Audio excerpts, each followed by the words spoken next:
لله نحمده ونستعينه ونعوذ بالله من شرور أنفسنا ومن سيئات أعمالنا من يهده الله فلا مضل له ومن يضلل فلا هادي له أشهد أن لا إله إلا الله وحده لا شريك له وأشهد أن محمدا عبده ورسوله أرسله بالهدى ودين الحق ليظهره على الدين كله وكفى بالله شهيدا اللهم صل على محمد وعلى آل محمد كما صليت على إبراهيم وعلى آل إبراهيم إنك حميد مجيد اللهم بارك على محمد وعلى آل محمد كما باركت على إبراهيم وعلى آل إبراهيم إنك حميد مجيد إن أصدق الحديث كتاب الله وأحسن الحديث هدي محمد صلى الله عليه وسلم وشر الأمور محدثاتها وكل محدثة بدعة وكل بدعة ضلالة كما قال عليه الصلاة والسلام أعوذ بالله من الشيطان الرجيم بسم الله الرحمن الرحيم يا أيها الناس اتقوا ربكم الذي خلقكم من نفس واحدة وخلق منها زوجها وبث منهما رجالا كثيرا ونساء واتقوا الله الذي تساءلون به والأرحام إن الله كان عليكم رقيبا رب اشرح لي صدري ويسر لي أمري واحلل عقدة من لساني يفقه قولي قال نبينا صلى الله عليه وسلم خالف المشركين أخفوا الشوارب وأعفوا اللحي இறைவனுடைய இந்த உலகத்தினுடைய படைப்புகளினுடைய அனைத்து புகழும் புகழ்ச்சியும் அவன் ஒருவனுக்கே என்றென்றும் முறித்தானதாக்கி அவனது இறுதி தூதர் முஹம்மது நபி ஸல்லல்லாஹு அலைஹி வஸல்லம் அவர்கள் மீதும் அவர்களது அடிச்சூடுகளை பின்பற்றி வந்த சத்திய சஹாபாக்கள் தாபியீன்கள் தாபியீன்கள் இன்னும் அல்லாஹினுடைய மார்க்கத்தில் முஸ்லீம்களாக அவனுடைய கடமையை நிறைவேற்றுவதற்கு இங்கு ஒன்றுகுளும் இருக்கின்ற நம் எல்லோரின் மீதும் என்றென்றும் நின்று நோட்டமாக. அன்பிற்குரிய சகோதரர்களே, இந்த வார ஜும்மாவினுடைய தலைப்பில் நாம் அலாமத்து அஹ்லி சுன்னா என்ற தலைப்பில் அஹ்லு சுன்னாவினுடைய அடையாளங்களில் ஒன்று என்ற தலைப்பில் ஒரே ஒரு விஷயத்தை தான் பார்க்க போகின்றோம். இன்றைக்கு நாம் எல்லாம் முஸ்லிம்களாக இந்த உலகத்திலே அல்லாஹ்வை பின்பற்றக்கூடிய கலிமாவை நம்முடைய வாழ்க்கையில் ஏற்றுக்கொண்டவர்களாக வாழ்ந்து கொண்டிருக்கின்றோம். இந்த பாக்கியத்தை அடைந்த நாம் இந்த பூமியில் வாழ்கின்றவர்களில் முக்கியமாக அஹ்லு சுன்னாவாக நாம் இருக்க வேண்டும். அஹ்லு சுன்னா என்றால் யார் அப்படிங்கிறத நம்ம முதல்ல தெரிஞ்சுக்கணும். அஹ்லு சுன்னா என்று சொன்னால் நபி வழி. சுன்னா என்று சொன்னால் நபி வழி. நபிய ஸல்லல்லாஹு அலைஹி வஸல்லம் அவருடைய இந்த உலகத்தில் அவர்கள் எப்படி வாழ வேண்டும், எப்படி வாழக்கூடாது என்று காண்பித்து கொடுத்த வழி, அதுதான் சுன்னா. அஹ்லு சுன்னா என்று சொன்னால் அந்த வழிமுறையை பின்பற்றக்கூடியவர்களுக்குத்தான் அஹ்லு சுன்னா என்று சொல்லப்படும். அல்லாஹ்வின் தூதர் எதை காண்பித்து எதை வழிகாட்டி சென்றார்களோ அந்த சுன்னாவான நடைமுறைகளை, அந்த வாழ்க்கை நடைமுறைகளை யாரெல்லாம் ஏற்றுக்கொண்டு அதை நடைமுறைப்படுத்துகிறார்களோ, அதன் வழியில் நடக்கிறார்களோ அவர்களுக்குத்தான் அஹ்லு சுன்னாவினர் என்று அரபியில் சொல்லுவாங்க. அப்போ அப்படிப்பட்ட அஹ்லு சுன்னாவாக இருக்கக்கூடியவங்க அல்லாஹ்வுடைய தூதரை தங்களுடைய வாழ்க்கையில வழிமுறையாக பின்பற்றக்கூடியவர்கள். அவர்களுக்கு அலாமத்துல் வாஹிரா, அலாமத்துல் பாத்தினா, அதாவது மறைமுகமான சில அடையாளங்களும் இருக்கிறது, வெளிப்படையான அடையாளங்கள். அவர்களுக்கு சுன்னாவை பின்பற்றக்கூடியவர்கள் அஹ்லு சுன்னா என்பது வெளியே தெரியாது. மேக்சிமம் அவங்க அல்லாஹ் வழிமுறையை தான் பின்பற்றுறாங்க அப்படிங்கிறத நம்ம இன்றைக்கு முஸ்லீம்களை பார்த்தா எல்லாரையும் பொதுவாக அப்படி சொல்லிட முடியாது. அதுவே சில வெளிப்படையான சில அடையாளங்கள் இருக்குது. அந்த வெளிப்படையான அடையாளங்கள் அதை வைத்து என்ன செய்யலாம், இது உண்மையிலே ரசூல் ஸல்லல்லாஹு அலைஹி வஸல்லம் சுன்னாவை அவங்க பேணுறாங்க, உண்மையிலேயே ரசூல் ஸல்லல்லாஹு அலைஹி வஸல்லம் வழிமுறையை அவங்க பேணுறாங்க, இவங்க அஹ்லு சுன்னாவை பேணக்கூடியவர்களாக இருக்கிறாங்க அப்படிங்கிறத வெளிப்படையான அடையாளங்களை வைத்து என்ன செய்யலாம், நாம் சில அடையாளங்களை வச்சு தீர்மானிக்கலாம். அப்படி ஒரு அடையாளம் முஸ்லிம்களிடத்திலே மிக கவனத்தோடு பார்க்கப்பட வேண்டிய ஒரு அடையாளத்தை தான் இன்றைக்கு நம்ம ஜும்மாவில் பார்க்க போகிறோம். அப்போ இன்னைக்கு முஸ்லிம்களாக இந்த உலகத்தில் வாழ்ந்துட்டு இருக்கிறோம். நாமெல்லாம் அல்லாஹையும் அல்லாஹுடைய தூதரையும் ஏற்றுக்கொண்டோம், அல்லாஹையும் அல்லாஹுடைய தூதரையும் பின்பற்றுகிறோம் என்றெல்லாம் நாம் சொல்லிக்கொண்டு நாம் ஈமான் கொண்டு இந்த உலகத்தில் வாழ்ந்து கொண்டிருக்கின்றோம். அல்லாஹ் உண்மையிலேயே அல்லாஹின் தூதரையும் பின்பற்றக்கூடியவராக நம்மை ஆக்குவானாக. அதற்குண்டான முயற்சியை அவர் செய்யணும் இன்ஷா அல்லாஹ்.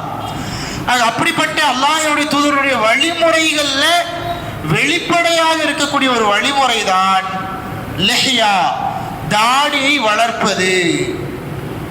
தாடியை வளர்ப்பது என்பது அல்லாஹ்வின் தூதர் ஸல்லல்லாஹு அலைஹி வஸல்லம் அவர்களுடைய அலாமத்துல் லாஹிரா, வெளிப்படையான வழிமுறைகளில் சுன்னாக்களில் ஒன்று என்று சஹாபாக்களில் இருந்து இமாம்களில் இருந்து இதற்கு முன்னால் உள்ள எல்லா மக்களும் சொன்ன ஒரே விஷயம் இதுதான்.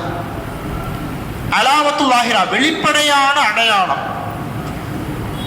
எந்த அளவிற்கு என்று சொன்னா, வெளிப்படையான அடையாளங்கள்னு சொல்லும் பொழுது செயல்பாடுகள்ல அடையாளங்கள்ல நாமளாம் நினைச்சிட்டு இருப்போம் தொப்பி போட்ட வெளிப்படையான அடையாளம் அதுதான் அஹ்லு சுன்னா அப்படின்னு நம்ம நினைச்சிட்டு இருக்கிறோம். அப்படி கிடையாது. உண்மையாக வெளிப்படையான அடையாளங்கள்னு சொல்றது ரசூல் ஸல்லல்லாஹு அலைஹி வஸல்லம் சொல்றாங்க, அஷரத்துல் ஃபித்ரத்துல் ஃபில் இஸ்லாம், 10 அடையாளங்கள் இஸ்லாத்திலே இயற்கையான காரியங்களாக இருக்கிறது. இயற்கையான காரியம், இயற்கையாகவே அந்த 10 அடையாளங்கள் என்னது, 10 காரியங்கள் மார்க்கத்தில் இருக்கக்கூடிய காரியங்கள், ஆனால் சுன்னாவான அல்லாஹ்வுடைய தூதர்களுடைய சுன்னாவான காரியங்களாக இருக்குது. அதில் என்னென்ன காரியங்கள் அப்படின்னு பார்க்கும்போது சுருக்கமாக சிம்பிளாக சொன்னால் 3 விஷயங்களை நம்ம வெளிப்படையாக சொல்லலாம். என்னது? ஒன்று மிஸ்வாக், பல் துலக்குவது.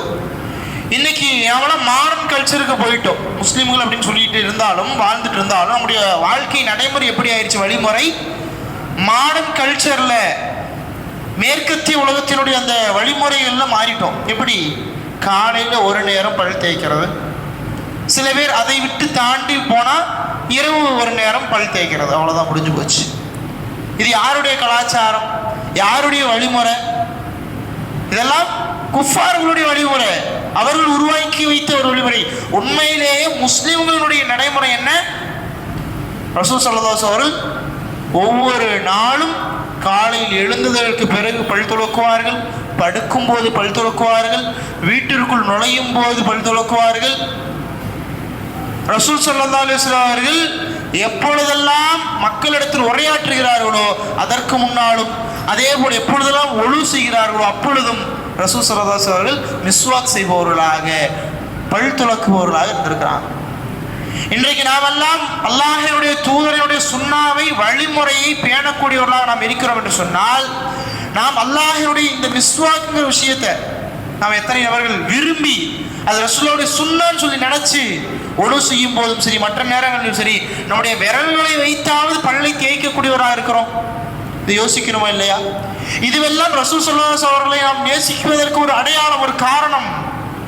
அவருடைய சுன்னாவை வழிமுறையை பின்பற்றுவதனுடைய ஒரு அடையாளங்கள். இதெல்லாம் நம்ம புரிஞ்சுக்கணும்.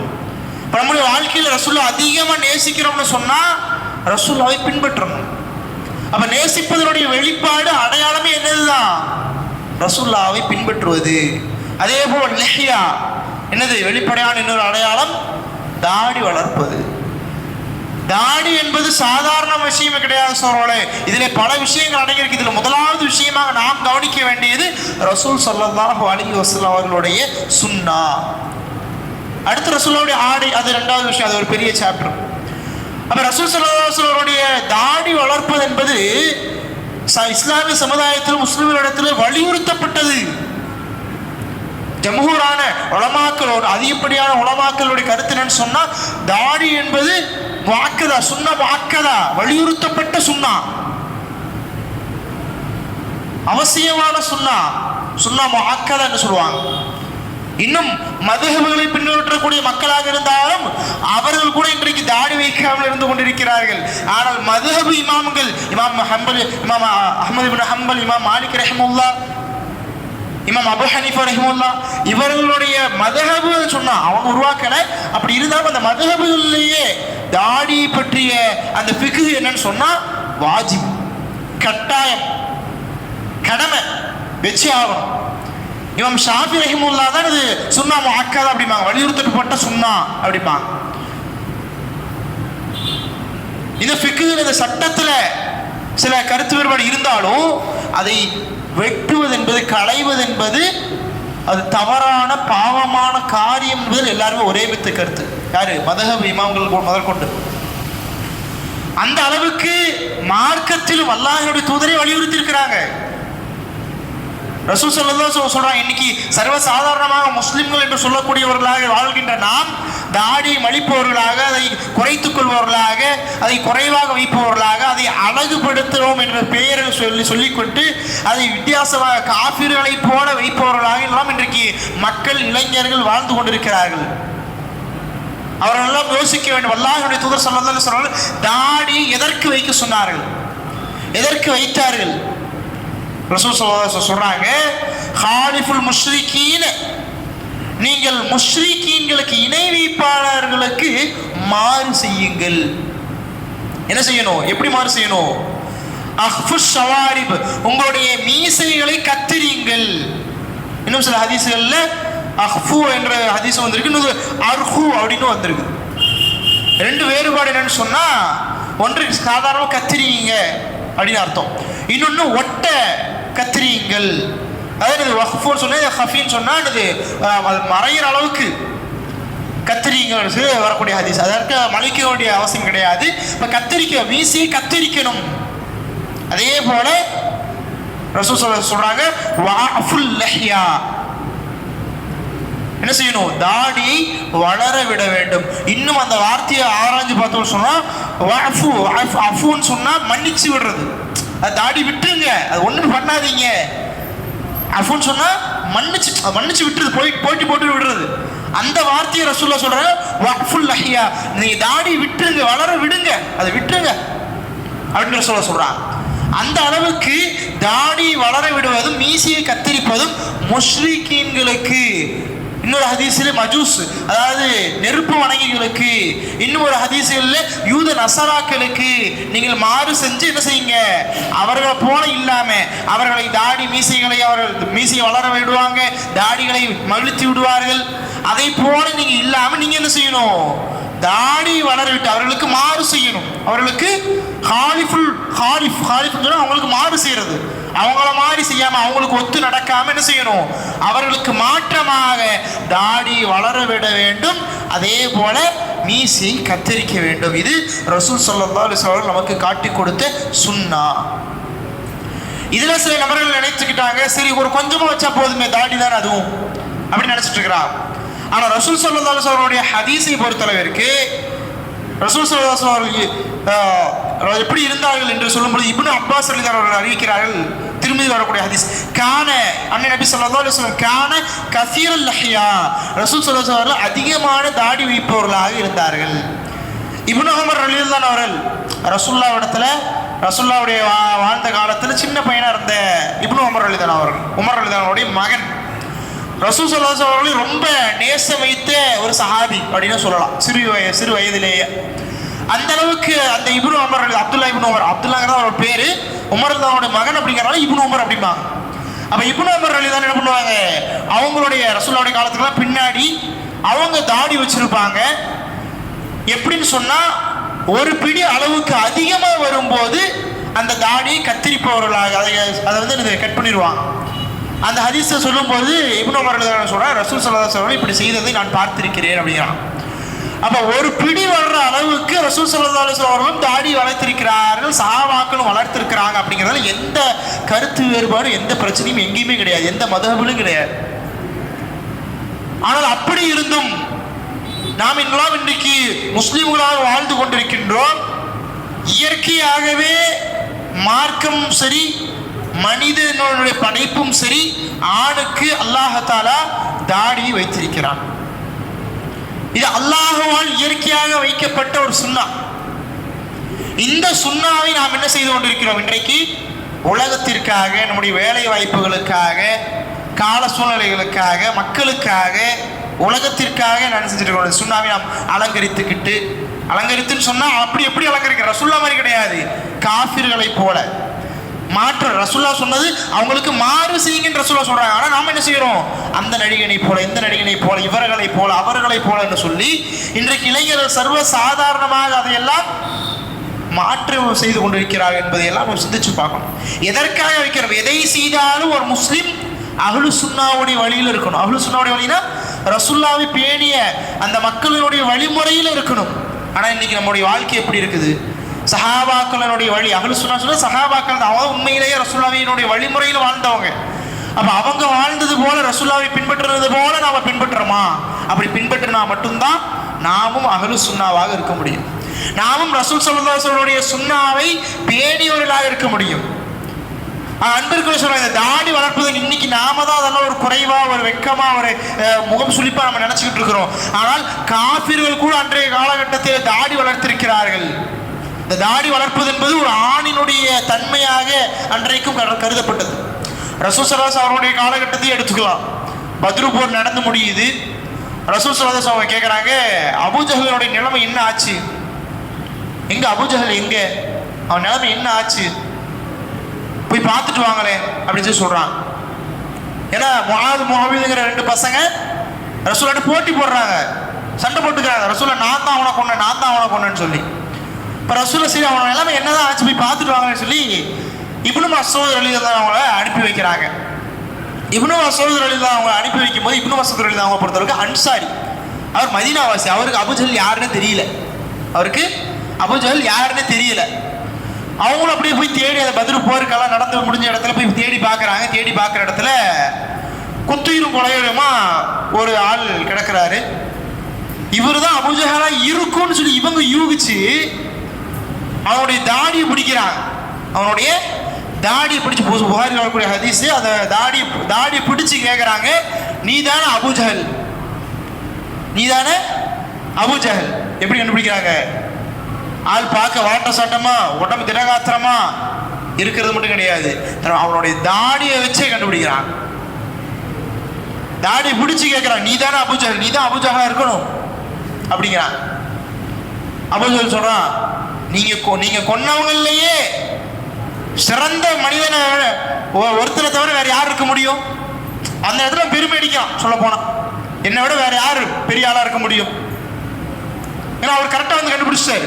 அவர் தான் அந்த ஹதீஸை அறிவிக்கும் அவர் தான் சொல்றாரு, ஒரு பெரிய ஆளா நான் பார்த்த ஒருத்தரை பார்த்து அவனுடைய லஹியா அந்த தாடியை பிடிச்சி நான் கேட்கிறேன் அப்படிங்கிறான். அப்ப அந்த அளவுக்கு அன்றைய காலத்துல ஒரு கம்பீரமும் ஒரு தலைமை பதவியும் ஒரு தலைவராக இருப்பதற்கு உடைய ஒரு உருவம்னு சொன்னா தாடி.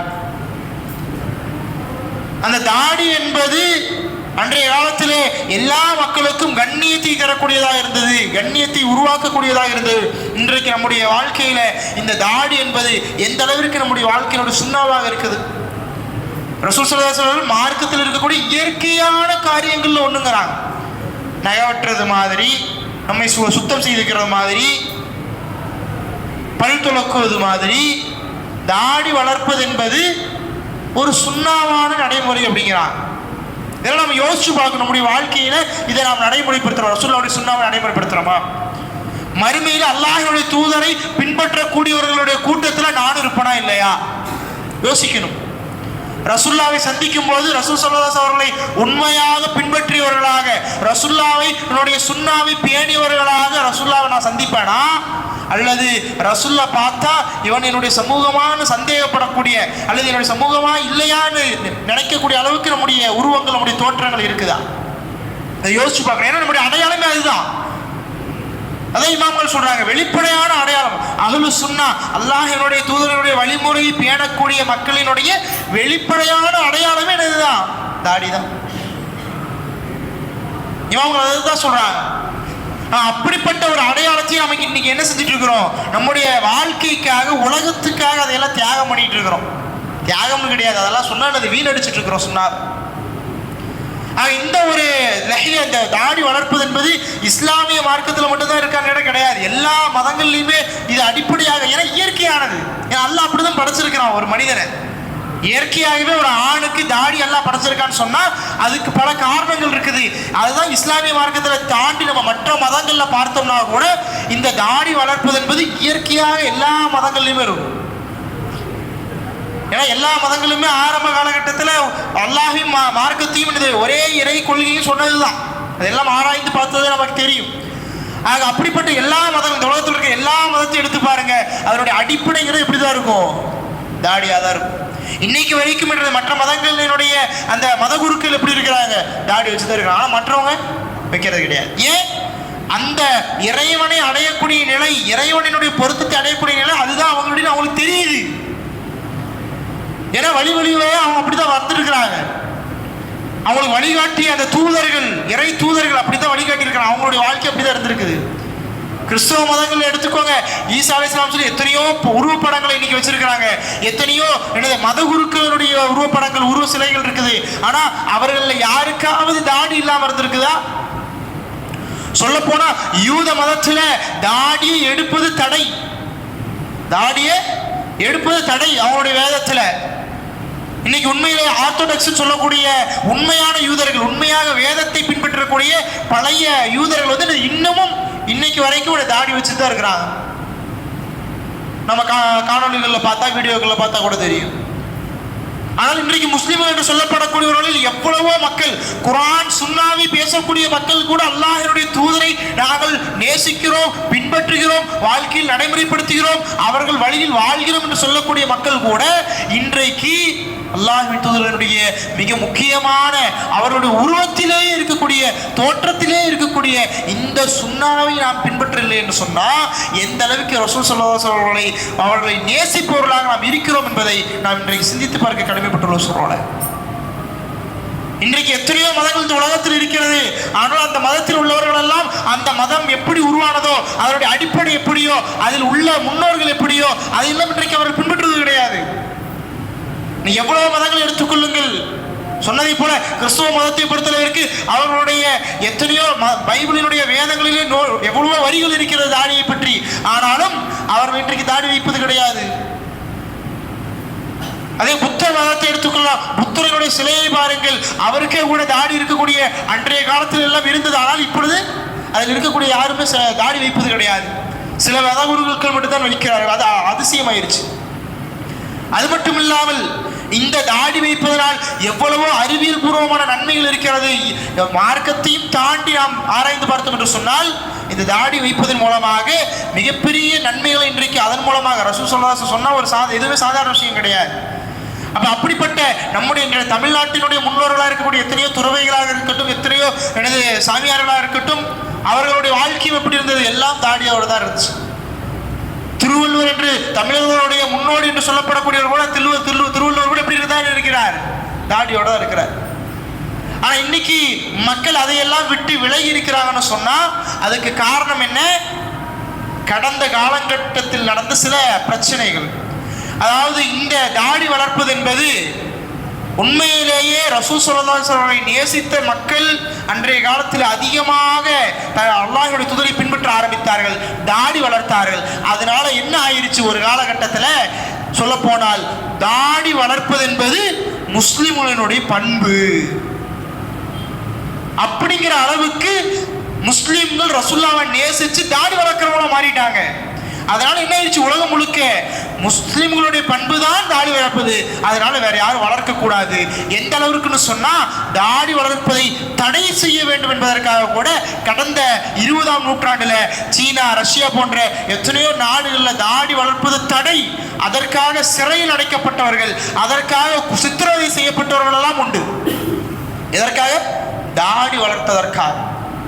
இன்னைக்கு எவ்வளவோ சுதந்திரம் இருந்தும், எவ்வளவோ யாரும் கேள்வி கேட்க முடியாது என்று இருந்தும் நாம் எல்லாம் அல்லாஹ்வுடைய தூதருடைய சுன்னாவை பேணுவதற்கு தயக்கம் காட்டிக் கொண்டிருக்கிறோம் என்று சொன்னால் எந்த அளவிற்கு நாம் எல்லாம் ஈமானிலே அல்லாஹ்வின் தூதரை பின்பற்றுவதிலே பலகீனமாக வாழ்ந்து கொண்டிருக்கிறோம் என்பதை யோசிக்கிறோம்.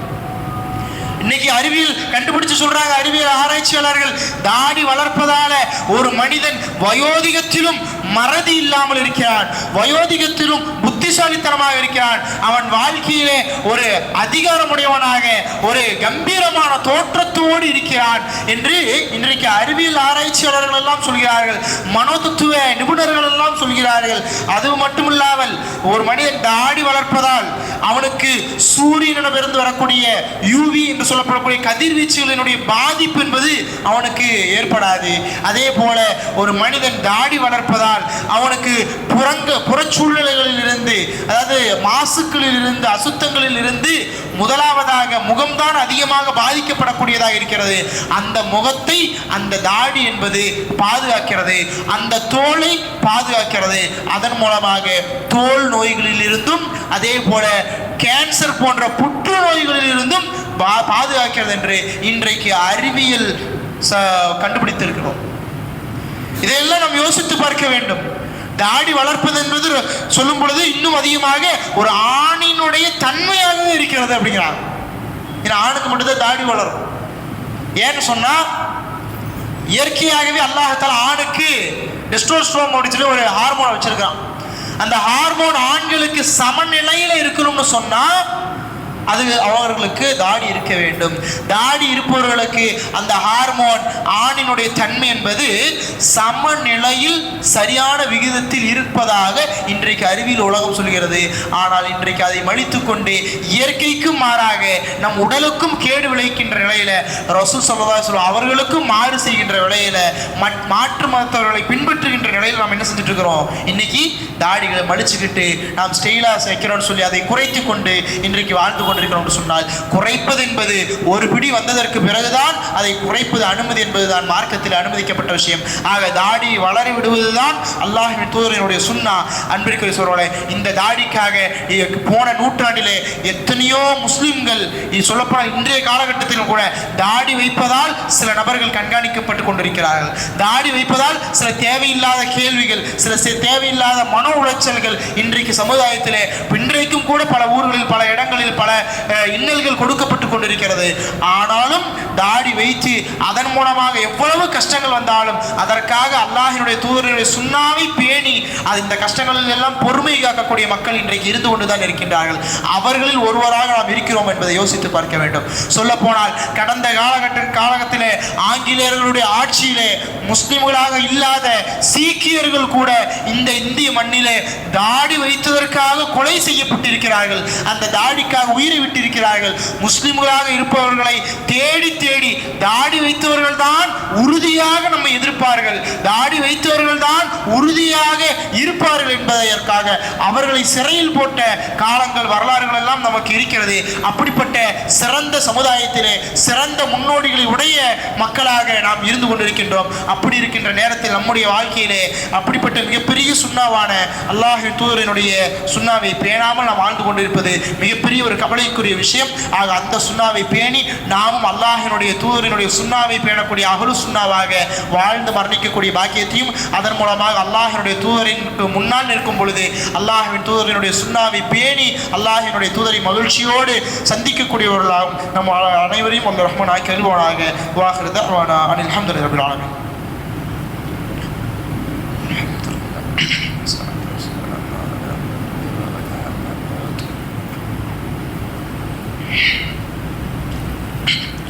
அல்ஹம்துலில்லாஹ் அஸ்ஸலாத்து வஸ்ஸலாமு அலா மன் லா நபிய பஅத அம்மா பஅத்.